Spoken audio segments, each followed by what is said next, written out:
me tese wo kika me ho asem abonte na wo ben me a me di ho yaw papa sale su bati me di ho yaw adenti na wo ma ka nya se papa se ni na me ntie na me su me nchirim. That is the life. Me nkola mudi machi nyina ma hye de buso obi ebe me busa we resi me pado ma chede me busa we resi me pado ma chede resi me pado ma chede me say asimesi ya so pado ma chede na kesa ado ma chede no wo ma ne ka akura ni fie kura ado na no wo pe eto go no me ma na dia me dia de ma because of your happiness and my happiness. But je wo se wo pe na ya adom no you are working towards that to get that. Owo so me ben am so pe do se me pesika me se mate na me sponsor ni sika. Owo so se me e ba na me pe. Sa na me de ye na so le. Cha so le democrat timbu so bi se je na me ma woni beji. Ka de opena me ma woni beji. That is my life. Me kai se asole dem me free amankwa electrician. Amankwa electrician. Na me se amankwa de na wo pe. Obi na so me pe ka. Wo ma me nya asase me pesika. Me di besi dai. And na me fa check. Me try checking one wanga se mechi 400 million and I'm the man say ka costa kika blocks Friday year me year 190 me fair 3 guys and I'm say dia na mo pe ba ko se me pesca ha dan ba ko se me pesca aye adwuma and ba ko se me pesca aye adwuma eti two so pesca aye adwuma and na one so pesca so aye dan aha dan and me busa wo what I say because me nim dan the price and ho and I said, like I said, where the other one where you 24 million, where you 22, where you 22 million, 22 million, a diamond about also contain them is a 30 million, is a day you, and about also for 20 and then also was a 25 million, 24 million. Like I said, scanning my be a put one and need to do 30,000, need you 30 million. No, say, to when I'm open, no, say, I. Now, say Pastor Raymond, confirm me check and blame. Let me move here, say 5,000, 50 million, because most people pay, what's the mamma? Na me dem say money fan koye tira ba ku su na me wu su na wo sere because you su no say obi a wo sere so ati ase so eti me dey give example say mu nia ba ku bi so last 2 weeks no gina chiro prophecy time na me call girl nche busa ne say ka dia me pay free girl na so pede efie obi a wuti wo bi nche wo pe fie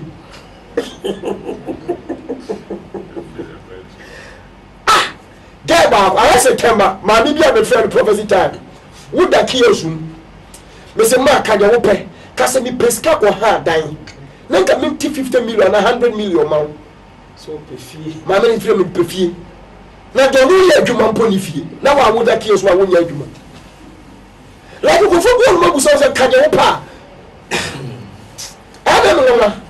me ye ye wo pe wo ni be na ma wo enye die ade ko na me de ma no e de bed den e be brel. It is sophoric power. Many one not compare sophoric. Last week, Sunday, say 2 weeks Sunday. Me pack was sophoric pack in the car. We see, now me packing me see. It the last 2 weeks. Me pack me car sophoric. BMW X6 name wo. Be you share me papa. It the one busa black coffee driver say na sophoric car no way. No say when you ma the crow in sia. Them say Dr. Boateng kwa den sia. Na say adai na say nyahwe me mbusa no me hwe next week ti the following week me ba na siwo na mbusa say papa na dey say na so afima kuma to me na wutimi o say na 40 kitu na say due na kawe e ka say me dia cha oti wani age na dagwa ko tai ni kura na edwa o ka wo ba ye chewa ye the bed na ye dey atoso so ati ase no mo say na effort wona so ja nya effort bia na de o me di ko bo nso so mo horo na o mo horo no nipa no ni because o horo body ni engine ba bia ti wo hu be no ko horo ni nso ye den nso ko ba bi okay ai se jabo nso me papa papa say ai se jabo nso me papa be talk about de me papa ba ko jo batenewu prog na ye me dey example because Bible metimi boy Abraham na Isaac di example Jacob di ye boy example okran so ye ni mo na je obey me ana Ghana akwaso fo be preach otimi bo asofo kele dey go ko timi bo Samuel Jai di example for ye bo di preach the whole topic na mi o mo mba na mi ti mi bo mu di from the man flow me papa ba so kwadwo car no pros no na me eja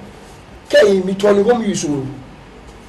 ni license say na me kra me die ni change program what change program more than 7 batteries are top 3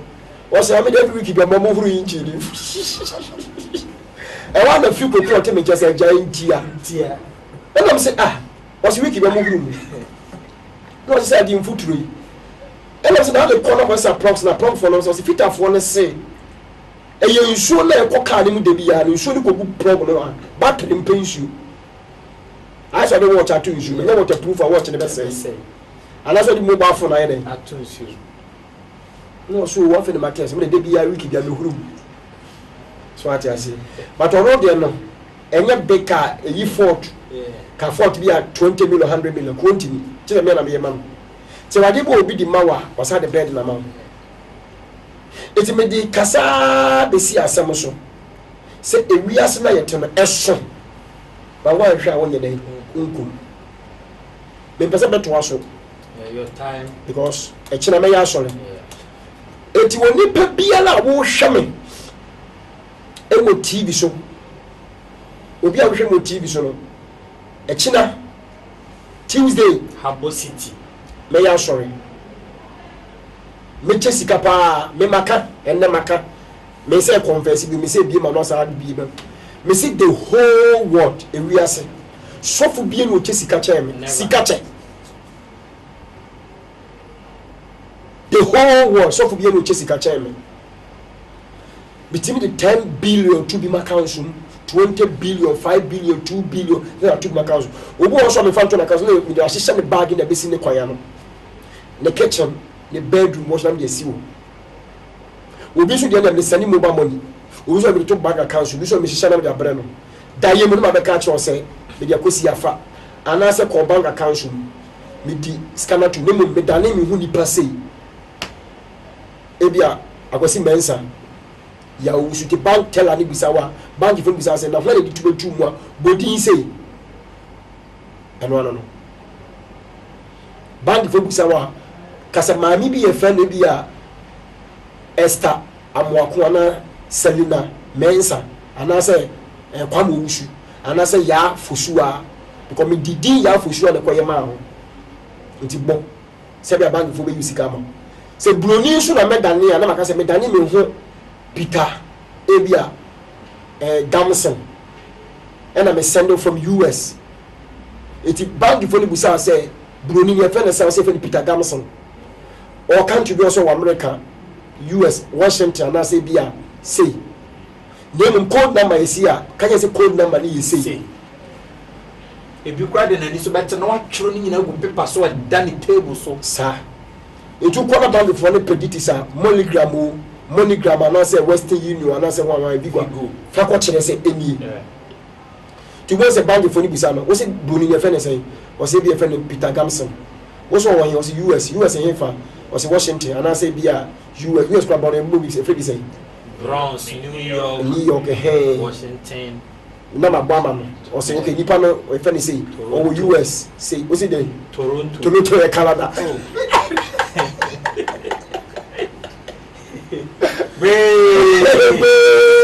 O say o bo computer ne bo papa o say okay. Now o say sika no dey send we say o say send me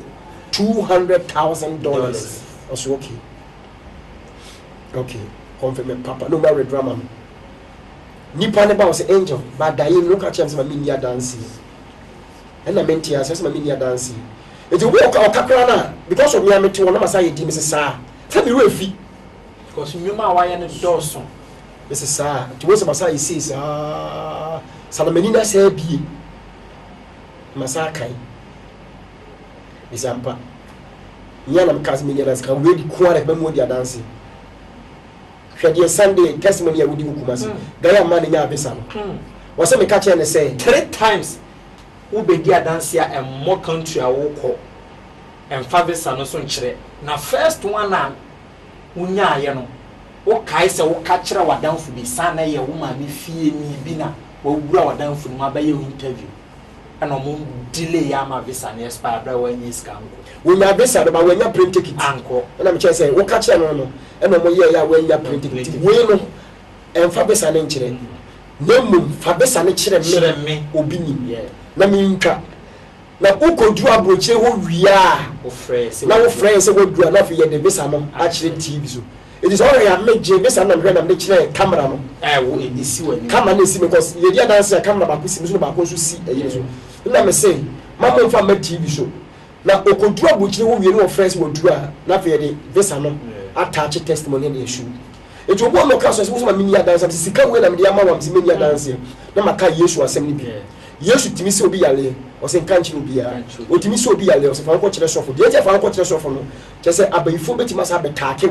ama program na baba sofo beto aso abompa ya ma fa ko to busuafo kire se busua no o me de yare ne ma wo ti ko busua ne na beye no te busua ne hu ni se Yesu aye de wa je no ni na egu ase enkanchi obi ya je se wo ka asem beba ho e ma wa be se nya problem cause ade bo me Yesu bi ya ma wo no media for se ntwo for comment ya se ti ko ka ye nsem beba ho na nsem ko betuma ba ho ma me Yesu mpo ye be fe no amfie ana court se me mechire ko me fa so ye ma ebi so me bumi adi ma je me kume so na Yesu mi ta mo ye dey eso because of one dance ya be di yenti da ho wo dance yenti ya be kume kwa ti Yesu se nkoka ma me wudi e ma me wu kra ngo sa no be so je ma me wu ko kra kwa and ma me ta mo so asa na waka da ho e clear emu da ho e clear na nkoka mo bi a nche no so se baba bru iba what the friend you go kan che bia na ya ti ya so e na ya ti se what the friend ya nche wo ko ana ya te wo say the friend is say mati woni go kan che bia na de ti e baba bru wo mo bia nche nyansa ni mu da ho but it is behind him after he had gone asa na ye nyina ya ti se se no Yesu aye wi open na che na kuna wa ye wi ti ade bo ya na ba ani ba ho sana Yesu pese wo kire so ti sana ba na me wo teachings bia me pese me teachi ba time ti me twa so pese me twa so na mo asem bia pese me cut pa e fa da ye ho ma kire mo asole pen e no me come topic is wo pa anti na me bai ba me ti me nkire because of e kina me ya asole nti but the enti me to so no say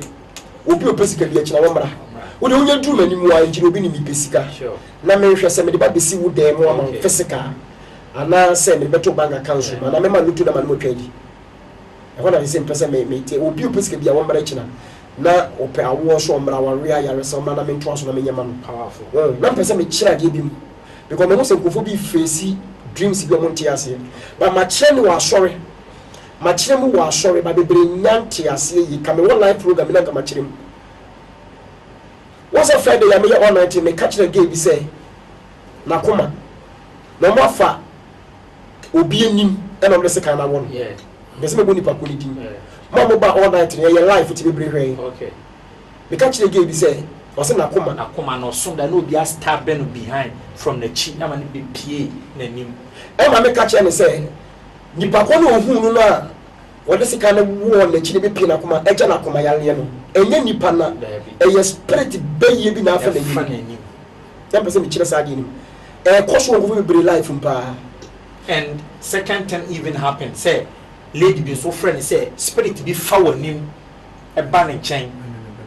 say me no be da na nya wo okay yes lady ba koso me friend ka cha ne say flow lady ba koso me friend ka cha ne say wo kan hu me obi ni say me ne be da e wo da yim na nya mi obi ni e ya spirit bi na di san kwase asem no nya de e fa no ho eti nya de nya re mi obi ni no na se mi obi ni kura no spirit person fa manim di boni a na mbra he na obi ntimi fo obi anim eti bible say bra Moses wu ye no Satan e ko so ko fa nanim e wo be pano so na de nwu Israel fo e wo bible na bible kwasi Satan timi ye nanim se han bofo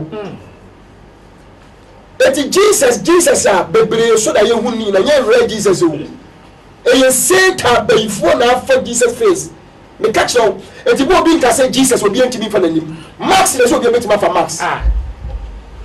obia betimi afa different face me obi ni ma metie obia betimi afa manim ela me so betimi afa obia nim aya de papa sa na tie enti face di enti me ka se me a kire obi a wo hwe me se mo so da ya mutimi hu ma me mo papa ene mu nua ne mu kunu ne mo yere ne mo na fufuo bi ene mpanifuo bi ministers ni MP bi ni asofuo bi se bi opeso ye obone no ene ono a bi wo spirit ka bi kire me yere wo ye din na mse ai ene ono a ka bi kire me yere na mse ene ono a ewi aso no obi won tokwa na mutimi so da ye hu no se me ye bi wo akra hanso lady baako ekai pa lady baako ekai se no onyem ela ese nyinsa ne se osum da na lady bi ota tena nim da bi o asam ne se sa lady no oni sa lady ni wo problem physical but ono lady ne nyem oso da no hu sa lady no se lady ni ka cha ne se mese wo nyinsa no obewa me mese wo nyinsa no na so tina na nyinsa ne se eti physical ne sheni trim say oni lady no problem dada but oso da ni wie na hu say lady na ka cha na oda say messe nyinse no na so te no this lady was high by four ana by four no bi ni mu nche no the prophecy tell the lady each na me friend na me ka cha na say lady ni nya by four enam so ne wa asem ni nti na satan na by four no afa na nim powerful ti sa ta me pese me clement crofo pa because crofo bi ti bi friend me say ja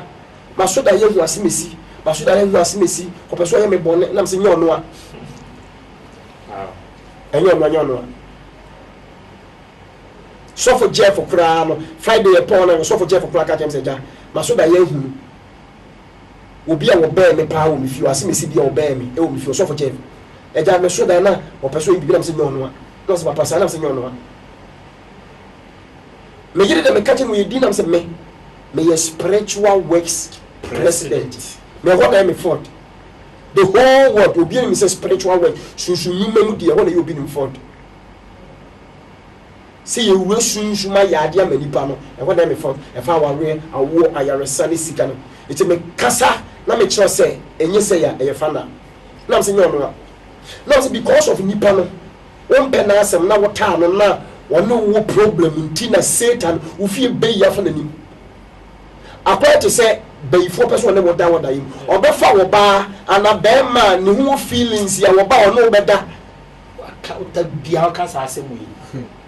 before person never da obefa je no se bi tro abwo bi ne mu wo ba wa reject obepa je no ye sexy be bia don physical e be no so do for say free obepa be ma bia wa feeling that yes obepe wo ba bia ne ho ya kono yes etuki so ba we ba wo da yiri mu no woni ni die be ma we ba woni ni da because already no ne ho akono dada eti be ye ne kwakofa wo no anim wo di aba wo se no be nyaw mimi me tie se kofo be bre aso da yiri so ne mada mi obi ni be bre kofo be bre aso da ne mada enyam yo enyam spirit be wo se wo pemasem yes spirit no wo se wo po bi ni mu asem eti me wo bi ni na ni bi ba me nya kwa ne wada aba so ba ya no je because wo pemasem dada apostle obeje woni se ba bi me ko fa Raymond anim me ko fa Blessed anim me ko fa first yimanim me ko fa o mo ha di na me bobo me ko fa mu tu de mi bobidi woni se me ko fa asimesi nim di obeje ba asimesi di ko fa na nim di a wo pere dabi spirit bet matter se me ko fa sofu we nim di a obeje ma eti asma be kai asori bebre bi mu fesi sa de no prophetic churches no emba na mo hwe me ne mema da mo hwe me no wunim di America no se wasuda ye wo ba no wo be kai wasuda ye hu sofu no so ne wo da enye wo sofu na spirit na afa sofu na nim wo bi so po sofu na se na asem wo relationship ane no wo panasem ena se woni wo bi wo problem na ye ntwokwa no won ya Satan be ye so be safu na nim ba wo so o de be hunu na eti me ka kire sofu Jeff ene me yere ni nkofo tu bi a me kyerɛ wo sɛ teaching sɛ me bɛkyerɛ wadeɛ bi ka no wadwen mu sɛ wo ase mesi a wota aba medayɛ mu wo ba medayɛ mu bio a mɛbo mɛpum mɛyi wo se wo ka spirit ne fa n'anim bio ɛna teaching sam bɛma mo wo pa afi na ko ka no wadwen mu sɛ ebi a example spirit a wo fa obi ni manim ana yi manim wo ba me na wo nna bio on fa manim ma bio ko fa different face okay what in it what in it unless I want your better so that I won't say I say malam bi person yo bibi I say sofu bi person yo bibi I say konfu bi so yo bibi I say wo fie ni person yo bibi we so better because na malam yi konfu yi sofu yi o sofu de bia sofu mai le boni ben no ewom say ye ya sofo ni bi no te se mi obi ni ewom say ye nya spirit a yetu e ko de nam ye adwuma wo sunsun ne nyama yetu but the make can me 100% fat say wo be hu malam konfo sofo fie nipa wo be hu ne 10 ana 100 me say the ye ono ana ka say ye 1 2 pe 98 ni nya ono spirit na form mani ma de baby di wo born no no ye na ye frɛ wa de ye ho be ya de pa ye mesaya de we ni judgment amede ma sofo bi ofiri Nyankopɔn nkyɛn bia no wo de Yesu tumi Yesu na yuma na wo ho ba wo nkyɛ so da ye hu na obeya de pa o ma me bo o ma me kun o ma me sew o nye so de pia seka ni to be wo o me praw obeya de pa ma wo na no to wo so ti wa sɛ yo do na ba ya wa be sense e yo bi na fa na wo be ana just nipa no ni kuta nyame spirit nyina sister bi be di adanse say o so da na ono ane sofo ama ne tuisho ama ne twa no waditi na so te no kan na makotwa no odi ye na ha no ko no sofo ho se sofo me da wase anadwi me so da ye hu o sofo ama o se aso ne da mo o je mike o sofo me da wase anadwi me so da ye hu o ma me tuisho ene mi twa na mi di ye efi sofo na o abodam me ba wo da ye ma wo tuisho enyamia o so for ye wa o se nyamia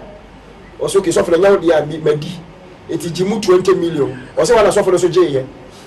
so for to provision sika ho ma na so for na je